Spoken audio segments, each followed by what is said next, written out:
Assalamualaikum warahmatullahi wabarakatuh. Bismillahirrahmanirrahim. Alhamdulillahirrabbilalamin. Asyhadu an la ilaha illallah wa asyhadu anna Muhammadar Rasulullah. Allahumma sholli ala Muhammad wa ala ali Muhammad.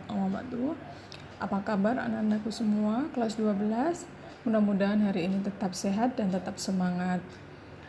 Untuk pembelajaran kali ini, Ustazah akan menyampaikan materi berkaitan dengan kalimat aktif, pasif, kalimat langsung, dan tidak langsung. Kalau minggu 2 kehadiran yang lalu, Ustazah sudah menyampaikan tentang paragraf dan tentang ejaan. Ya anak-anakku, sebagaimana untuk perlu diketahui bahwa bahasa Indonesia itu materi antara yang satu dengan yang lainnya saling berkorelasi ya. Seperti halnya ini untuk kalimat aktif pasif, kalimat langsung dan tidak langsung ini akan menghasilkan kalimat efektif yang kita kaitkan dengan penulisan dalam sebuah paragraf dan kita masukkan unsur ejaan, kata baku dan tidak baku. Yang perlu dipahami bahwa nanti di perguruan tinggi untuk pembelajaran bahasa Indonesia sebagai mata kuliah umum kalian juga akan memperoleh materi ini, kalimat aktif, pasif, kemudian kalimat langsung dan tak langsung. Sudah siap ya Ananda untuk kita mulai dari yang pertama dulu? Kita awali dari kalimat aktif. Seperti yang pernah Ustazah sampaikan, bahwa kalimat aktif itu adalah kalimat yang subjeknya melakukan pekerjaan atau melakukan perbuatan. Apa cirinya? Yang pertama, subjeknya sebagai pelaku, kemudian predikat berawalan me atau ber. Yang ketiga, predikat tergolong kata kerja aus atau kata kerja yang sudah terjadi. Dapat diperhatikan dalam contoh berikut. Yang pertama, adik membaca buku, Tatang bermain bola, Yudi mandi di kolam renang, Wawan telah membeli buku gambar, Gunung Galunggung meletus tahun 80-an, Paman hendak memelihara ayam negeri, kucing hitam itu menangkap tikus dan lumbung padi. Demikian pada contoh berikut, masih ada beberapa contoh dari nomor 8 sampai 11. Sekolah kami sedang menghadapi masalah.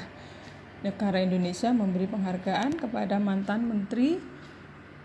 Adik mengupas jeruk bali. Kemudian ibu memasak nasi. Demikian halnya pada contoh berikutnya. Ada predikat memberi, melakukan, kemudian minum, mengumpulkan. Jika kalian tadi memperhatikan beberapa contoh yang sudah disebutkan sebelumnya, bahwa dalam kalimat aktif menggunakan predikat yang berawalan me dan ber, sekarang kita berpindah pada kalimat pasif. Apa sih definisi dari kalimat pasif? Berarti sebaliknya dari kalimat aktif, yakni kalimat yang subjeknya dikenai pekerjaan atau perbuatan. Cirinya bisa kita perhatikan bahwa subjeknya sebagai penderita. Yang kedua, predikatnya berawalan di, ter, atau terkan. Sedangkan yang ketiga, predikatnya berupa predikat persona atau disebut kata ganti. Kata ganti orang disusul dengan kata kerja yang tanpa awalan.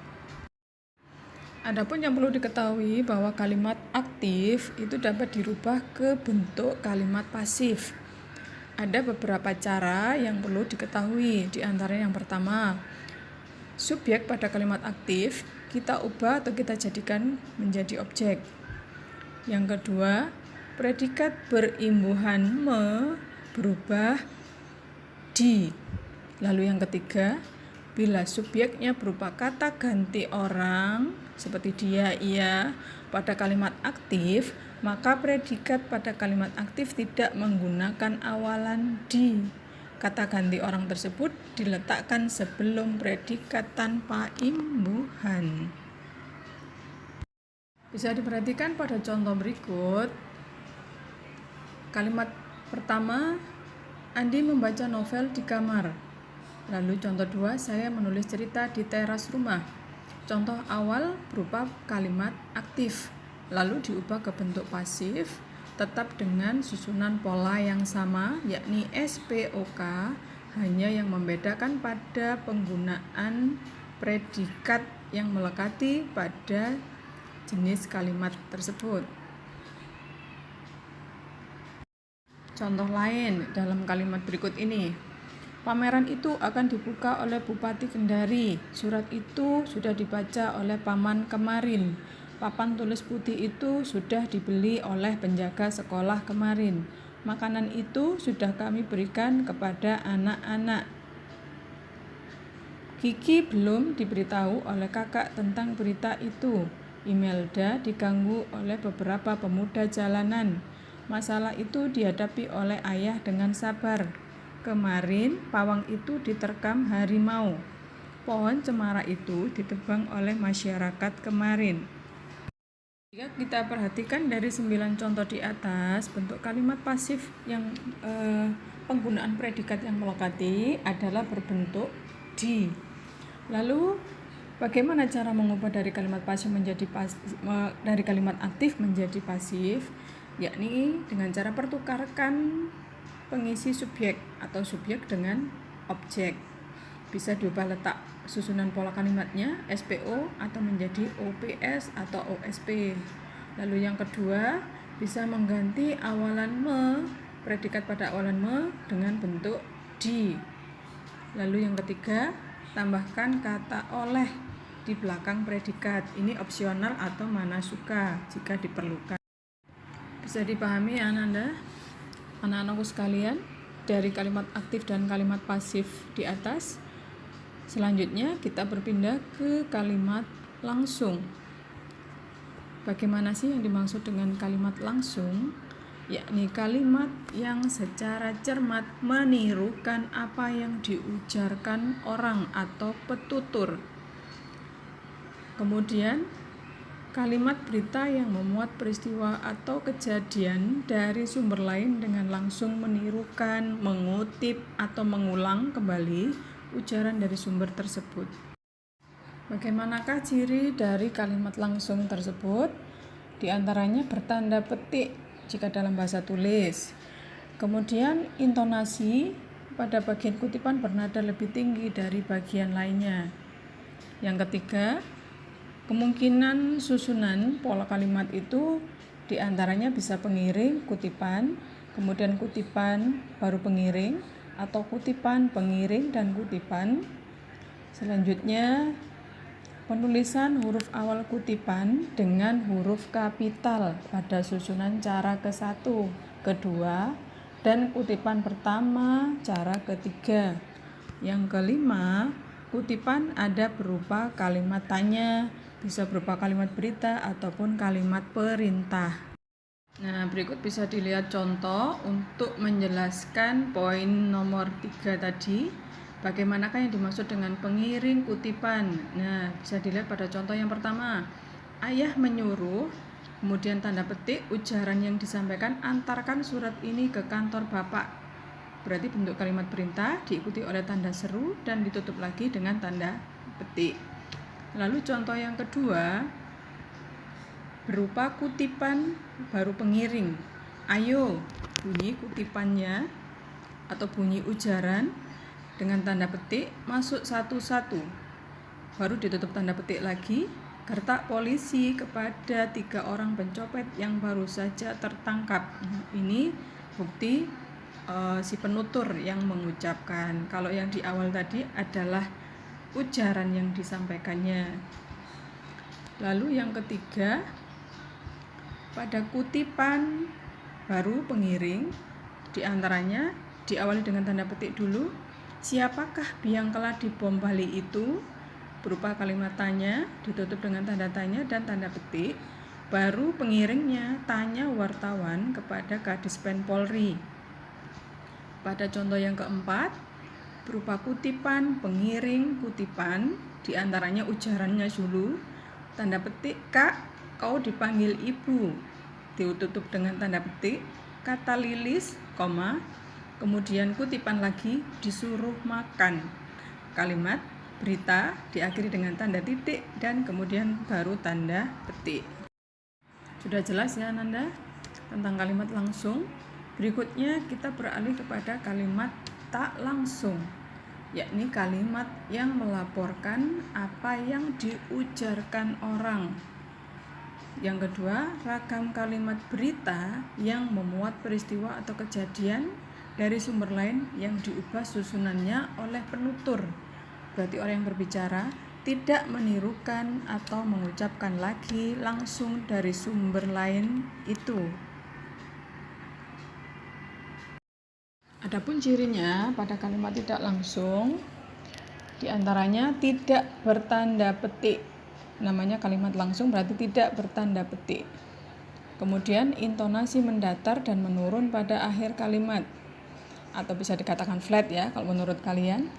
Kemudian yang ketiga, pelaku yang dinyatakan pada isi kalimat langsung mengalami perubahan, yakni kata ganti orang pertama bisa menjadi orang ketiga.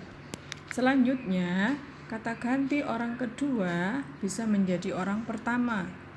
Dan kata ganti orang kedua jamak atau seperti contohnya kita menjadi kami atau mereka sesuai dengan isinya.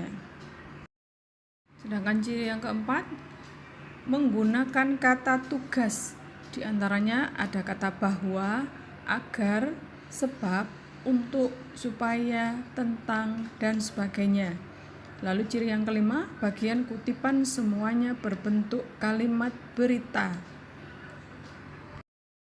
Nah, bisa dilihat pada contoh selanjutnya untuk membedakan dengan kalimat tak langsung sebelumnya tadi. Kita lihat pada kalimat langsung.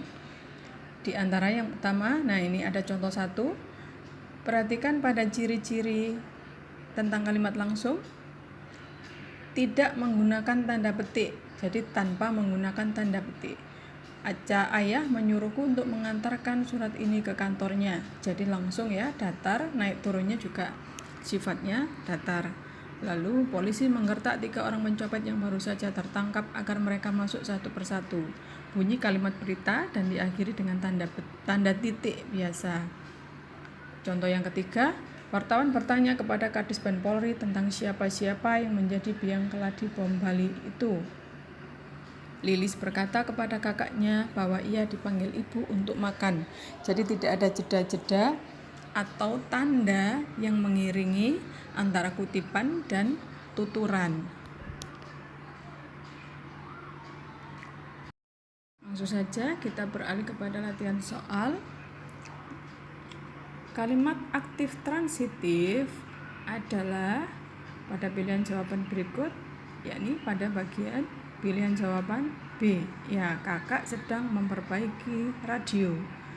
Ya, menggunakan bentuk predikat aktif transitif. Contoh 2, mereka memperdebatkan soal matematika. Kalimat tersebut bila dipasifkan menjadi, perhatikan cermati pilihan jawabannya.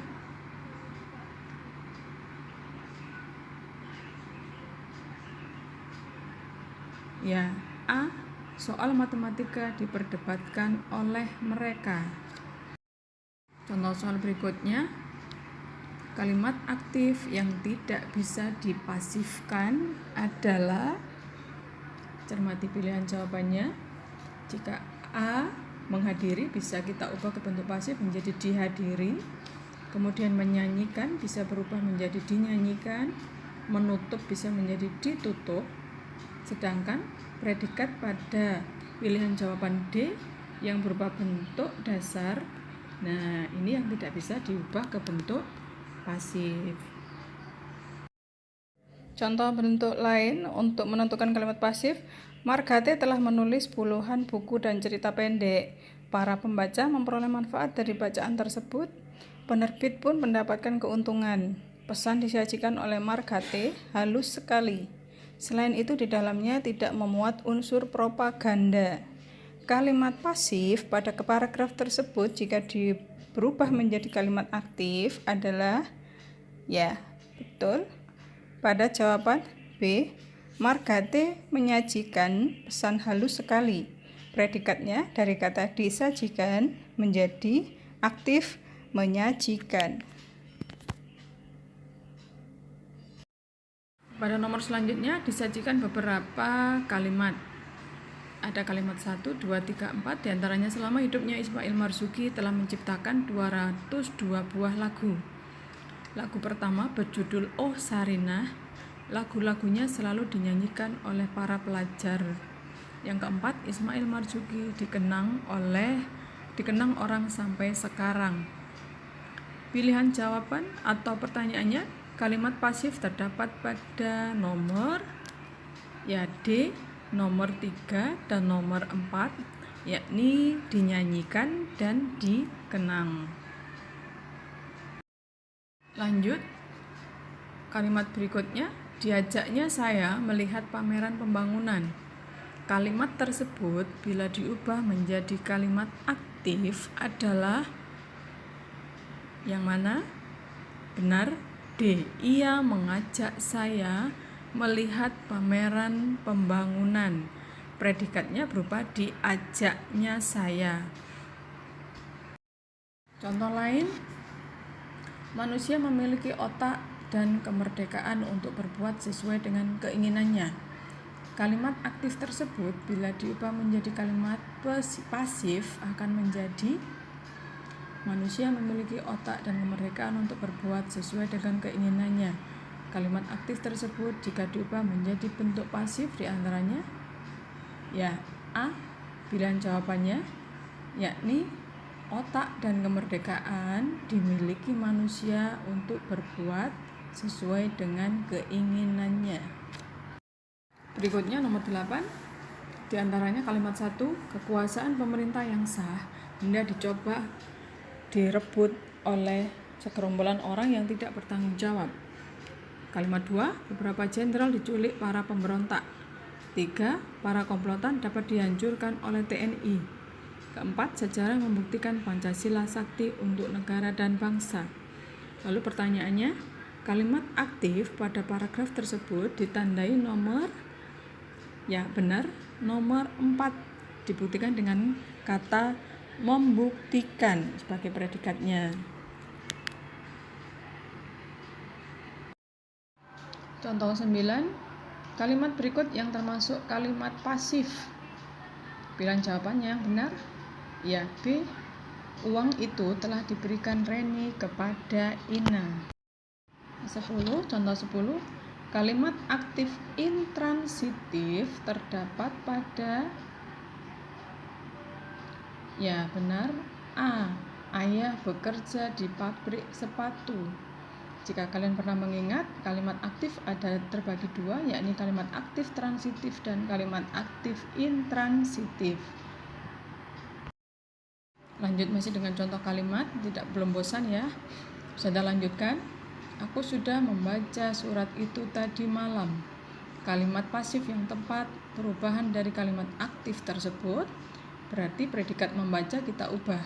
Surat itu sudah kubaca tadi malam. Benar. Nah, berikut contoh dari kalimat langsung. Susunan kalimat langsung berikut yang tidak tepat. Yang tidak tepat yang manakah? B. Adik menanyakan kepada ibu, kapan kita pulang? Seharusnya bagaimana? Adik bertanya kepada ibu. Kemudian ujarannya diapit dengan tanda petik. Bu, kapan kita pulang? Nah, baru benar. Contoh berikutnya, tinggal sedikit lagi. Ayah bertanya, kapan engkau menempuh ujian? Kemudian kalimat tidak langsung dari kalimat tersebut, pilihan jawabannya A. Ayah menanyakan kapan saya pulang. Sebagaimana contoh ciri dari kalimat tidak langsung tanpa menggunakan tanda petik, kemudian kata ganti bisa diubah.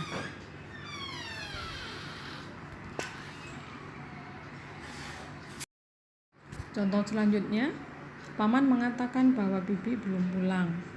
Kalimat langsung yang tepat dari kalimat tersebut adalah pilihan jawaban D, benar. Bibi belum pulang sebagai bunyi kutipannya, lalu pengiring kata paman. Lanjut, selamat pagi anak-anak. Bagaimana kabarmu? Kata guru kelas 1. Kalimat tak langsung dari kalimat tersebut adalah, perhatikan pilihan jawabannya. Pilihan jawaban ada di jawaban yang mana? Ya, A. Maksud kalimat tersebut adalah menyampaikan salam dan menanyakan kabar oleh guru kepada siswanya. Berarti ada di jawaban A. Guru kelas 1 mengucapkan selamat pagi dan menanyakan kabarnya. Lama tidak jumpa denganmu, hati ini sungguh sangat rindu kepadamu. Hai murid-muridku, kapankah bertemu? Libur ini terlalu panjang, hingga di rumahku merasa bosan. Ingin berangkat ke sekolahan, berjumpa kalian. Corona, segeralah pergi dari bumi ini. Kami ingin belajar seperti dulu lagi, belajar bersama hingga tak terasa waktu pulang telah tiba. Ya Allah, ku mohon ampuni dosa-dosa kami serta dosa-dosa seluruh umat di bumi. Di bulan yang suci fi syahri Ramadan, berikanlah keberkahan pada kami.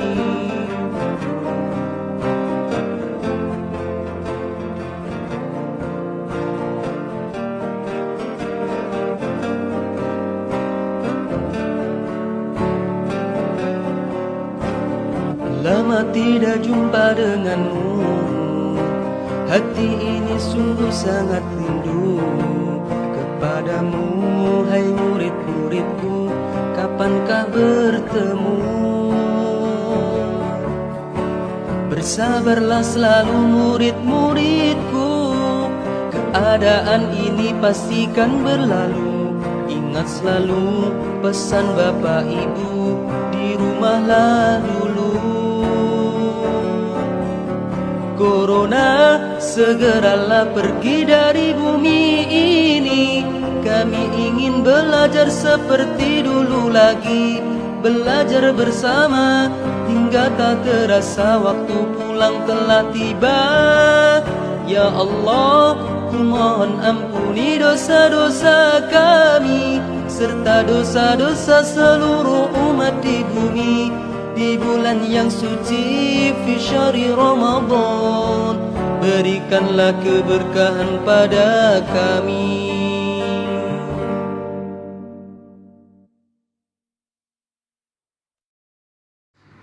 Demikian anak-anakku hasil belajar kita untuk materi hari ini. Tetap semangat, jalan kalian masih panjang, dan berusahalah tanpa putus asa. Saya hanya bisa mendoakan mudah-mudahan segala apa yang menjadi harapan dan tujuan kalian juga tercapai dan terwujud. Selamat belajar. Saya ucapkan wassalamualaikum warahmatullahi wabarakatuh.